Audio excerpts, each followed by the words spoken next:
Good morning, everybody. Welcome to episode 12 of That Moment Heart to Heart Talk with Victoria. I am so excited to be here with Erick Rivas. Before we begin, I want to just share what that moment is about. It's about amazing people doing incredible things in the world, contributing to others, and their story of struggle to triumph. All of us have something that either happens or situations we live in that has us, sometimes brings us to our knees or has us have that aha moment. And it's really highlighting incredible people who do wonderful things and their story around that. So today I have Erick with me. And Erick, you and I have not really had a very intimate conversation before.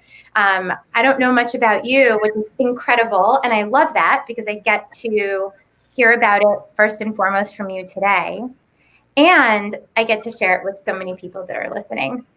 And I know that you are an incredible person. Anytime that we speak in our group, just the heart-centeredness and heartfelt just nature that you have just shines through. And I'm so happy that you're here with me today. How are you? I'm great. Thank you for having me here. It's just wonderful to be on your program and be able just to share heart to heart, right? Our stories, our journey, and our triumphs. Absolutely. Even just talking with you, we're just starting off. This is probably the calmest interview I've had. I don't know what it is, but you have this very, very beautiful nature about you. Can you tell everyone who you are and what you do in this world? I know that you have a corporate side, and then you have this passion that you're building up. Yeah, it's perfectly how you said it. There is a profession side to my journey, and also a passionate side as well. The profession comes with over 13, 14 years of experience in accounting, specifically in the commercial real estate industry, being able to help people share their message financially, clients, investors, and people who are looking to change communities, helping them to do that from, again, a numbers perspective. And then there's a passion part where I've realized my creativity, my joy, just where I feel my artistry comes out is when I help people share their message. And they say, you know what? I know I have something to share, which we all do. I'm afraid to share it. How can I do that? Well, first thing is first is I always offer that. It's like, well, you're doing it right now, just coming out here and asking for that question. You're on the right step. You've already gone through those hurdles within yourself to say, I'm ready to share something with the world, with the community that either leaves a legacy. And I help them with the video part of it, because there's some people who love podcasting, people who love video, and people who love reading, right? There's a saying that don't show me the book, give me the video. I don't want the video, let me listen to it because I'm driving, right? Or I like listening to it because I want to see your emotion. I want to see the face and how it lights up. And I want to see when the character, right, the hero goes through a tough time and how they prevail. So it's about being a person of flexibility of how that person just likes to show their artistry and their message out into their community. Incredible. And what I'm hearing, you just like led me through this, from the video to the book to the Audible, and that's exactly my process. Whenever I want to read something, it's like, do I want to read it, hear it? Do I want to see it? Do I want to feel it in a different way? And you bring that out. And how did you find that was something that you liked doing or that you were good at? Because that's not typical. That's not something that people typically say they're good at. Yeah, and you would think as an accountant, I would be more happy behind the scenes and counting numbers. Yeah, which I do. I have a passion for helping people. I say to my clients is like, or into my team is that we're ghostwriters. We're here to help people share their financial message out there. And when it came to this creativity part of helping people share their actual messages through YouTube, through Facebook, through Instagram, and these other platforms, is I went through a not so pleasant journey myself when I was volunteering for an organization and helping them create their programming. I didn't know anything really about YouTube at that moment or so forth, but I was trying to create this pamphlet, a simple pamphlet, putting designs, making it look nice and good so that when people open the pamphlet, when they come to the program, they enjoy it. And I struggled. There was not someone there able to guide me through it because I was just picking it up out of the blue. I felt really silly and incompetent at that point. I just did. And I said, I'm not going to feel like this again. And that moment was probably the gift that said, Eric, your artistry is about to come out. And it's once I did, I said, I don't want to feel this way again. And I don't want other people to feel this way, where they just feel just so inept to be able to share their message or to create the vision from head to, say, print or to website, that they have someone that's out there for them. And so by having that experience myself, I realized, let me share that. And plus, I just enjoy being able to bring the light out of someone because of their confidence, their motivation, their message. That to me is just something that is a pay it forward kind of mentality that I have. And from not being able to create a pamphlet to now, that's really was I see as my catalyst for being with you here today and showing my creativity and what I have to offer. Oh my gosh, that's incredible. So what I want to like go back and just kind of dissect it a little bit, because that's what I do. So when you were working for that company and you needed to create that pamphlet, what was it that had you not be able in that moment to fully express in a creative way? What was there? What was the stop? What was the stagnation? It was just the competency in using the software and finding out there was software out there to help with putting a design on top of words and putting words in front or behind a background. It was just that feeling, that pain point that just said to me, I just don't feel like I can do this. And that's one of the things that when I feel that happen, something comes out and says there is a way. And I think over time, I haven't shared this part, but I've herniated my discs a couple of times, and I've had to learn how to walk again through that journey. I realized that I can do something. It's funny when we go through like an event like that, what I just did with the editing the pamphlet. Sometimes we go back into memories of when we couldn't do something and we get stuck there. And sometimes we're able to remember when we were stuck somewhere and we actually realize, how do we triumph through that? Yeah. Not the mechanics of it necessarily, but more the mindset. What did we believe in ourselves? And that's what happened there. I love that. And before we even began, you said something that was really pivotal about suffering and pain. Can you share with everyone? Because what you just said, it's not about the mechanics. That was golden. It's not about the mechanics of how you get through it. We all have, right? We're resourced. There's Google and YouTube. So what else do we need? We know how to do stuff, but it's a matter of the mindset and what we have within us. Can you share a little bit more about that? I'd love to. So to give a little background, my grandfather unexpectedly passed away naturally in Peru. And it was a shock to my mother, her father, and to the family as a whole. And that's painful. I mean, especially when we don't expect something like that. How many times have we maybe gone through any experience where we didn't expect it and it just hurt, whether it was a word from a friend or from a colleague or a loved one that you esteemed so high that you never thought that they would have a bad day in front of you? Yeah. Well, it hurts. And it's similar to breaking a bone, which I've broken this wrist twice in the same year, back when I was in middle school. There's pain that happens, and it happens throughout the recuperation phase, right through the rehabilitation phase. But yet the suffering for me would have been, with regards to breaking the bone, is, why did it happen? Why did I trip? Why did someone trip me? Or why was the weather the way it was? Those are factors I can't control.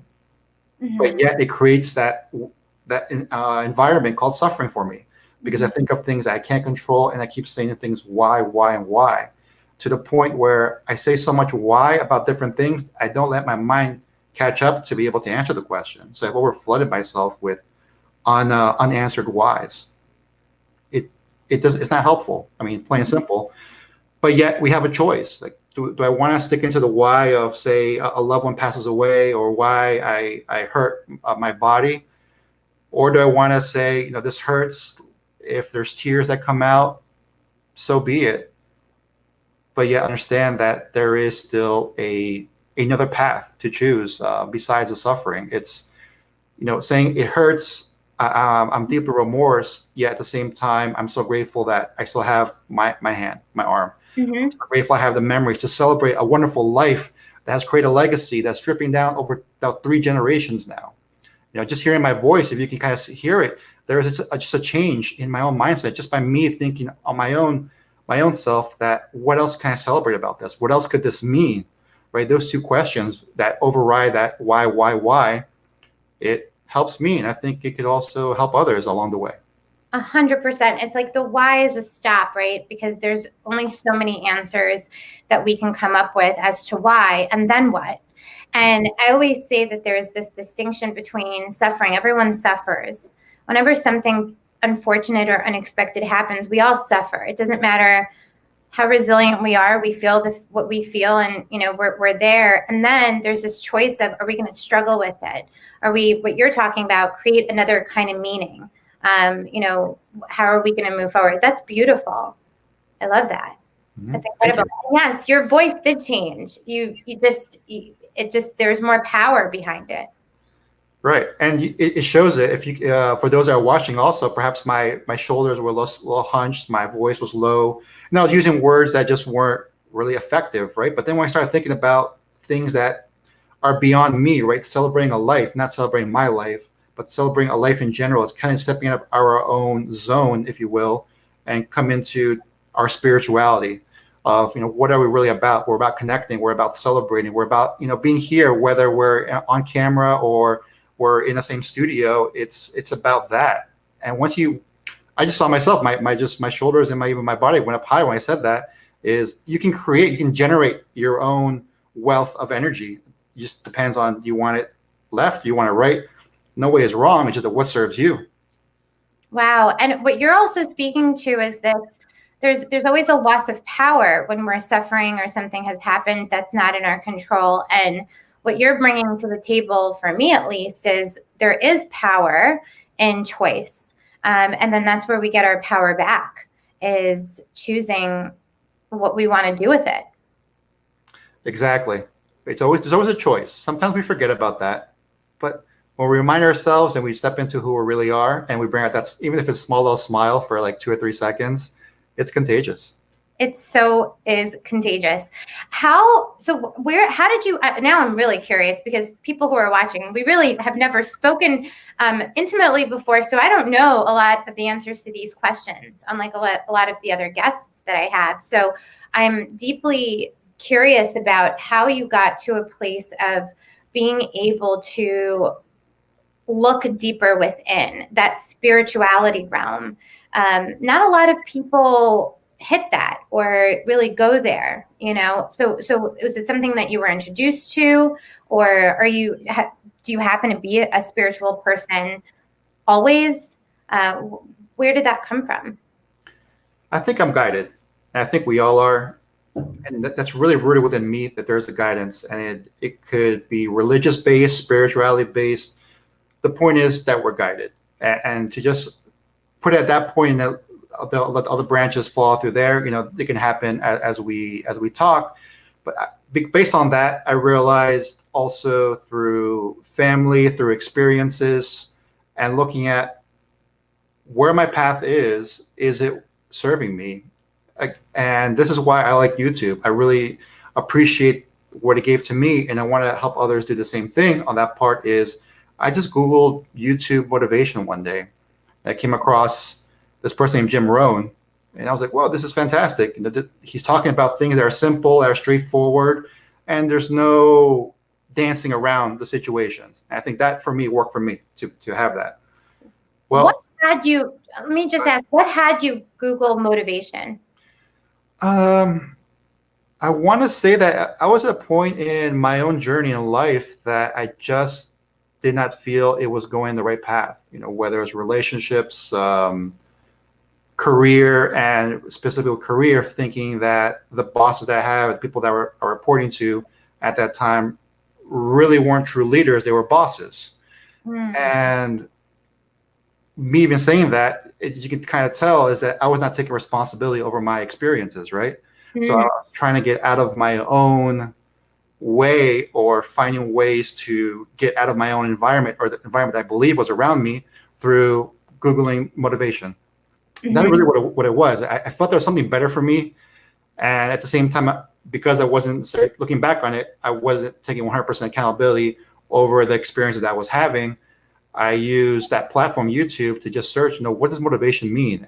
And it's so simple, yet that's where I was. Like, I think I didn't even understand or embody what motivation meant for me, right? For me as a person, not for the world, but for me. Mm-hmm. What you just said was golden, and I hope people didn't miss it. And I'm going to highlight it, is that we have situations and circumstances that stink. And many of us will say, well, that situation just stinks, so I need to get out of that. But what you said was you weren't taking 100% responsibility for your experiences. And that's another level of consciousness around 100% responsibility for your life. And so I commend you, and I'm going to bring it back to that. What had you realize that? Because it's so easy to just blame a circumstance or blame a bad boss, right? There are just so many, people out there that we can blame. What had you transcend that? That's a great question. I want to say this journey probably happened around 2015 or 2014. Yeah, it feels like so long ago. Yeah, it's what 6 years maybe? Mm-hmm. And you put me on the spot there.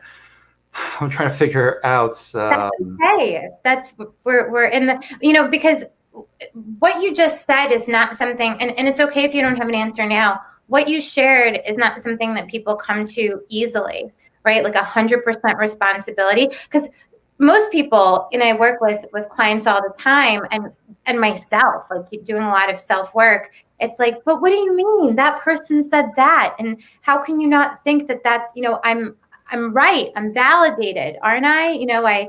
I'm justified here to feel upset. And what you're speaking to is this whole other level of responsibility for your life. That even though, yes, and so this situation stinks, and I'm 100% responsible. That's pretty great. I mean, that's a responsible life right there. That's power. Thank you. And looking back on it, and I think it even applies now here after 5 or 6 years, especially when we're in a moment. I know myself right here in my own home. I'm by myself, and I doing that responsibly during these times is, I would say, I realized that me staying in my thoughts, and I go to the metaphor that I've heard. I'm sure you've heard. Who are your top 5 friends, and I'll tell you who you are, or something similar to that. Is my top 5 friends was me thinking about me and like how this person's doing me wrong, and how this is bad, and why is it that I'm not doing this at this point in my life. I realized that my top 5 friends were me, and I used to get out of my space. So when I did that, why I did that was through YouTube. I went and just, again, Googled motivation and started realizing what else could be out there for me. And I got in my own head. I'm not sure about people like your listeners or yourself, but I'm sure there are moments where, just like myself, we just get in our head, we overanalyze things, especially with a person who's dealing with numbers constantly, almost every single day, is we're analyzing things, right? And when we analyze, we stick into what we remember, what we know, what we've been trained for. Yes. But that got us to where we're at. It doesn't take us to where we want to go. So we need to kind of dial it back here and say. That was a mic drop moment. Yeah, right, exactly. That was amazing. Yeah, keep going. Yeah, so that's where the whole Googling motivation, I probably didn't think about it that way. I just wanted to find something better, which was the whole point. And then over time, I just started realizing, okay, I'm listening to Jim Rohn, Tom Bilyeu, and there's one person that came out named Tony Robbins, which I had no idea who this person was. I kept thinking Jim Rohn. And then I tried to go to one of his seminars back at that time. I didn't realize he already passed away. And so again, this person, Tony Robbins, came up. And of course, we've all kind of heard of that person. If you haven't yet, you Google motivation, even right now, you probably have him as one of your top 10 videos that show up.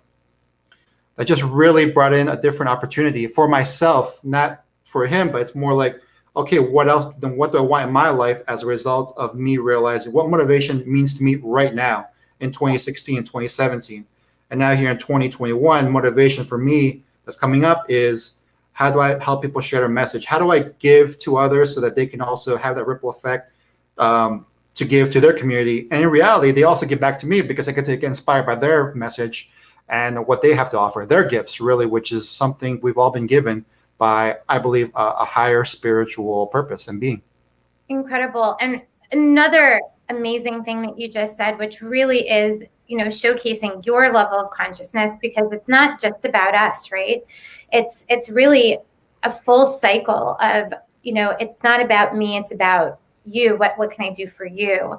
And then that inspires us to propel forward and forward and forward. And how did you have you always been so conscious about others and contribution, or is that something that came to you over time? I would say I have been. I have been, yet I haven't unleashed that in the capacity that it has been this past 18 months or so. And really, that's just been the choice, because I enjoyed, as our mindset of accountants is, we enjoy facts, black and whites, and there's nothing wrong with that. I mean, again, any accountants hearing there, I am with you all, and I love the gifts that we give because it helps others. Yet at the same time, it says we have to have perfect certainty before we do something. So if it's not working, we can't move forward with it, typically, right? And so I lived in that world of certainty, absolute certainty. That wasn't helpful, but yeah, it did get me where I got to in my profession, and I'm happy for it and all the experiences. Yet, do you ever feel like you're being pulled back by something, like just some kind of force? Because I felt that way, is that I'm not really showing. Exactly, like being almost like a slingshot. It's about to be there, and the one person holding it, when I look back on it, is myself. I was holding that, and I didn't let it go, so I can just springboard, right? So I can just springboard into what it is, into meeting you, into meeting, wonderful people in the different masterminds that, we have out there, and to go into these different events, whether it's Tony Robbins, Eric Thomas, or even going down the street and seeing a person and just smiling and saying, wow, I get a chance to walk outside and enjoy Mother Nature, and have my six senses to be able to absorb life even further. Looking, I mean, I don't know how to explain it besides that. It's like something that just comes out of you once you let go of the certainty that you want in life. Because sometimes certainty gets you there, but it doesn't really unleash you the way you truly can be. No, certainty, and listen, a level of certainty is sometimes healthy, so we're not talking about that, but like extreme levels of need for certainty, right? It's like building, for me, I'll speak, it's like walls. As you're talking, I'm thinking of them as like walls. So every time you want to like unleash or, spread, yourself a little bit over that, you can't, right? Because it needs to be a certain way. And so we need to be able to let go of a level of certainty and comfort sometimes, and security, to just really feel all the things that are beyond those walls and all the beauty. And you described what gratitude is, just lots of gratitude oozing out of you. Thank you. And it took time, right, for that to happen. Because again, I would say, all right, this is great, it's fine, and we say it to ourselves, and we're positive. We try to exude positivity, yet again, kind of pulling back that string, is we forget that we also need to build that within ourselves. Like, you're right. Yes, certainty is great. More importantly, certainty is great within ourselves. Like, hey, I am so certain that I'm going to be able to come online with you today. I'm so certain that I will be, here with you present. Yes. Versus saying, hey, Victoria, you need to make sure I'm certain. That's yes, exactly. Yeah, that's where ownership comes from, and more importantly, that's where we come from. And whatever comes out, whether we say the most fantastic thing, or whether it's something so raw and people don't understand it, it creates this beautiful thing, which is called momentum. It's not about what happens now. It's about also what we do now to stack on top of, our life and the day. Because sometimes we don't wake up in the right side of the bed, and that's okay. There's probably a reason behind it, but we won't know it. But if we keep moving forward, we gain that momentum. I get to talk with you, after since we last spoke offline, and since then I've been building some momentum of like, what are some beautiful things in my life that I can share with you today? I'm sure you as well. And we start bringing smiles to each other. It's not that we're trying to take it from each other. We're actually giving it to back and forth, and it creates just like a wonderful chemistry that I think the audience can appreciate. 100%. one of the things that I'm going to pivot a little bit and maybe put you a little bit on the spot, but this is so important. You're talking about extreme self-development and, really focusing on you, and not in a selfish, egotistical way, so much as really developing yourself so that you can be present with others. And how do you relate that to being with other people or being in relationship with others? It could be in relationship with a significant other, or friends, or, how do you relate that? Because when I had the opportunity very recently, actually, to be at Date with Destiny virtually with Tony Robbins, one of the things that a participant said that really stuck with me in one of the breakouts was, I really want to work on myself so that when I am with a partner, when they're not in a good place, I could be their rock. And so that stuck out to me, because so often when we're with a friend, a family member, a significant other, and we're not certain within us, within ourselves, if they falter or they kind of need a wall to lean on, we can't be that, because then everything becomes about us if we're not certain and centered, right? So how does that land for you? Because I imagine that that's really helping you set yourself up for beautiful relationships. Thank you. And I think I've had some wonderful relationships, even now with us asking to be physically distant. I say physically because, we don't have to be socially distant. We can be physically, but socially, we can still stay connected. And when we change our mindset on that, and myself, I again, change my own physiology and focus as a result of that. Again, speaking of kind of Date with Destiny, I attended that as well. It's kind of one of those moments where we made an investment in ourselves. We didn't know what would come out of it, but we felt that there was something we need to do outside of what we already know. And when we do that and we bring it into our own world, not exactly how we're being taught, like, hey, we got to do this.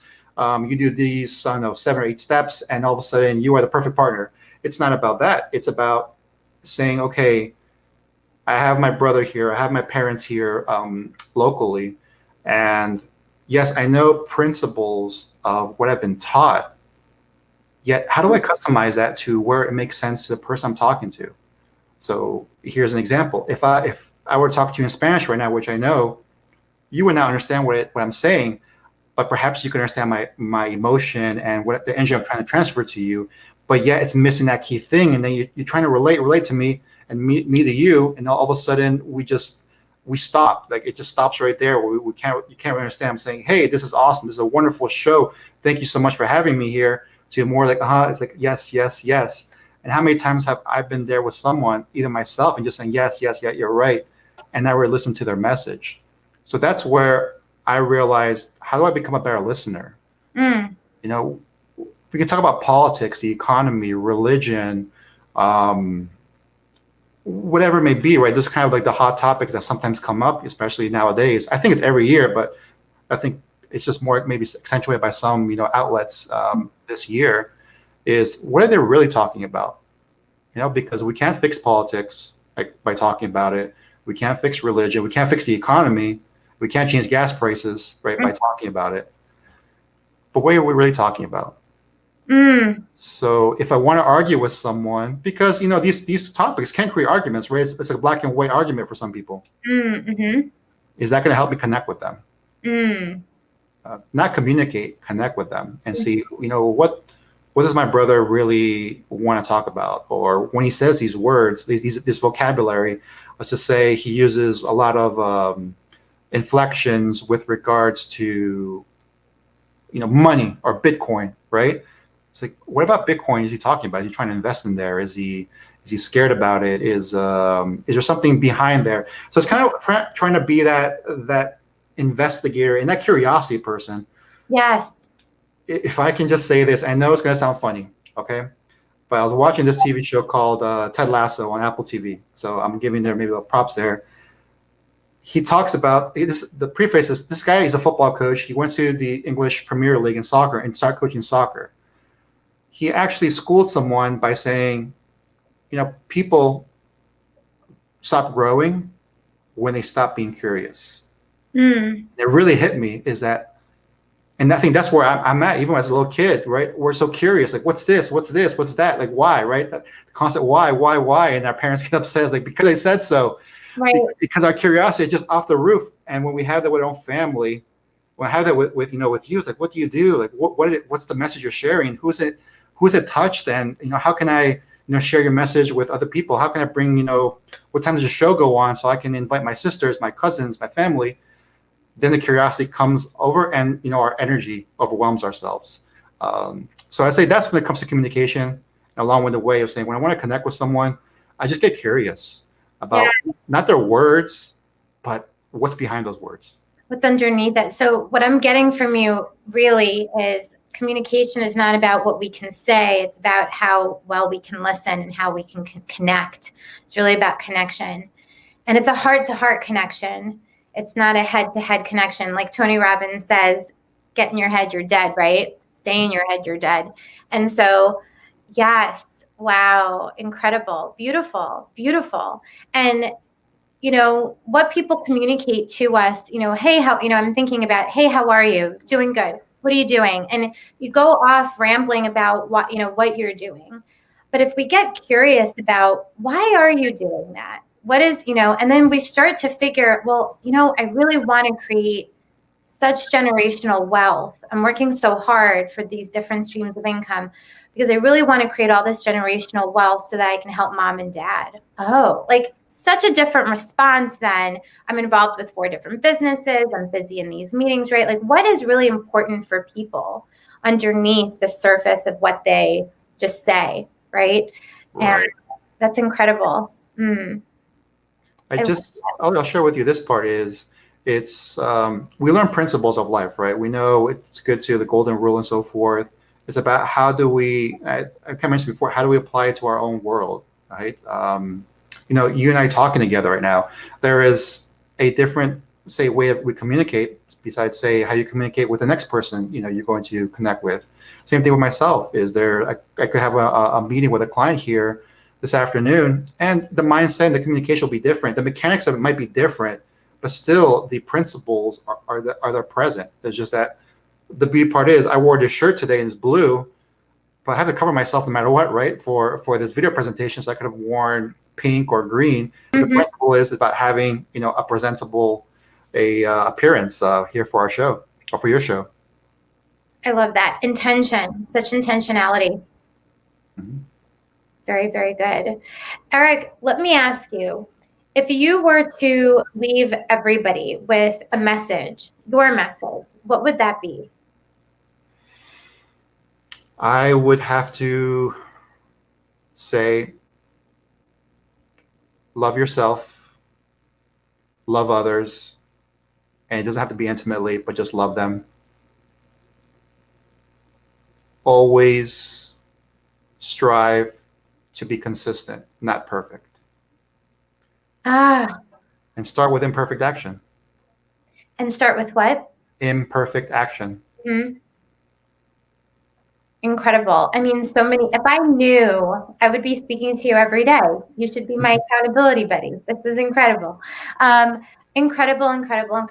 Thank you. And tell us how people can reach you. I have your email over there, and what you have going on just outside of your everyday. What's happening? What do you want people to become involved in, and how can they how will they know that they should be reaching out to you?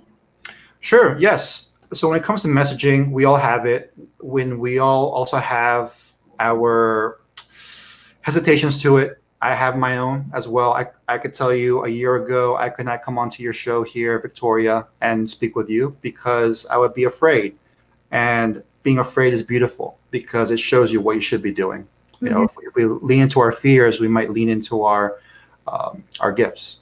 Mm. So for those people who are ready to lean into their gifts and to let go of the fear and to just say, hey, it's there, but my gifts are so important to share because someone out there does need it.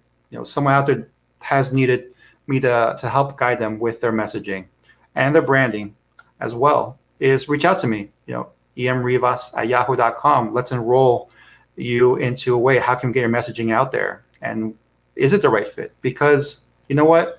We all have our journeys and we all have our gifts and so forth. So how do we make sure we share that through video, through audio, through written word?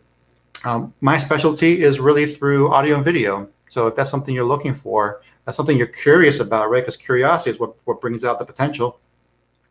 Let's talk and let's see how we can share your message across the world. And YouTube, over 5 billion, I think, videos are uploaded every month, if not like less than that, to YouTube.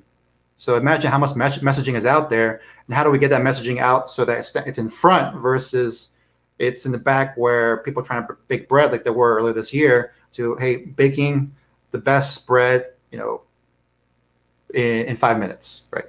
So that we help you stand out. And I think that's the most important part, especially with messaging. People who are really looking to the next level, if you really want to get out there, let's talk, because there are many ways to not just put your video up there, but put your video up there and get the attention that you deserve. So I love that. Thank you. And for everyone out there, being a professional that works with people all the time, there is something uniquely distinct about you, because you have a listening of others that really has you understand what their message is. There's nothing worse than someone who's trying to help you get out there and they don't understand you.